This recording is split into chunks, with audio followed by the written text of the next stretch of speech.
एक आंदोलन और फिर आया ऐसा फैसला जिसने पूरे देश की राजनीति में हलचल मचा दी। लेकिन क्या यह लड़ाई नहीं यही खत्म हो गई है या अब असली मुकाबला शुरू होने वाला है? आइए जानते हैं पूरी कहानी। नमस्कार, एक न्यूज़ 24 देख रहे हैं आप और मैं हूं आपसे ड्यूटी। आपको बता दें कि नीट परीक्षा विवाद और छात्रों के आंदोलन के बीच देश की राजनीति में बड़ा घटनाक्रम सामने आया। 37 दिनों तक चले विरोध प्रदर्शन के बाद केंद्रीय शिक्षा मंत्री धर्मेंद्र प्रधान ने अपने पद से इस्तीफा दे दिया। इस्तीफे की खबर सामने आते ही जंतर मंतर पर प्रदर्शन कर रहे कांग्रेस जनता पार्टी यानी कि सीजेपी के समर्थकों में खुशी की लहर दौड़ गई। कई जगह पार्टियां भी हुई, लेकिन इसी के साथ सीजेपी के फाउंडर अभिजीत दीपके ने ऐसा बयान दिया जिसने इस पूरे आंदोलन को नया मोड़ दे दिया है। अभिजीत दीपके ने कहा कि 37 दिन पहले उन्होंने जो संकल्प लिया था वह आज पूरा हुआ है।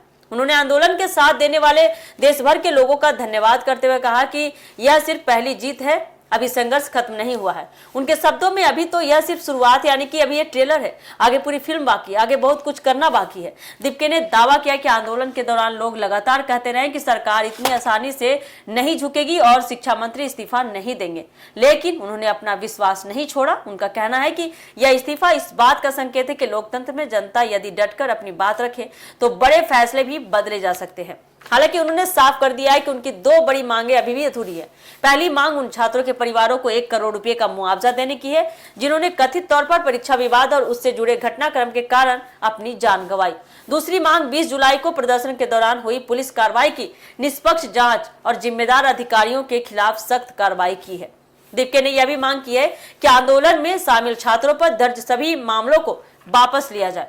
उनका कहना है कि लोकतांत्रिक तरीके से अपनी बात रखने वाले छात्रों पर दर्ज मुकदमे हटाए जाने चाहिए। उन्होंने प्रदर्शन के दौरान हुई कार्रवाई के लिए संबंधित अधिकारियों से माफी की भी मांग की है।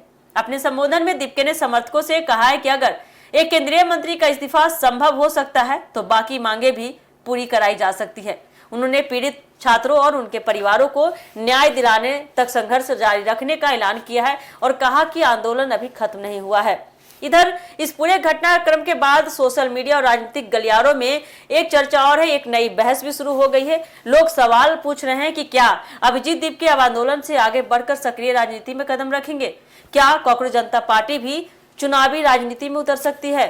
हालांकि दीपके की ओर से इस संबंध में अभी कोई आधिकारिक घोषणा तो नहीं की गई है। फिलहाल इतना जरूर है इस मुद्दे को लेकर कि शिक्षा मंत्री का इस्तीफा सीजेपी अपने आंदोलन की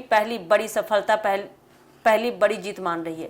अब देश भर की नजर सरकार के अगले कदम और सीजेपी की बाकी मांगों पर टिकी हुई है। आने वाले दिनों में यह आंदोलन किस दिशा में जाती है, क्या मोड़ लाती है, क्या नई राजनीतिक तस्वीर सामने आएगी, इसका इंतजार सभी को रहेगा। तो क्या कुछ अपडेट आता है हम आपको देते रहेंगे अपने चैनल के माध्यम से। फिलहाल के लिए दीजिएगा इजाजत। धन्यवाद।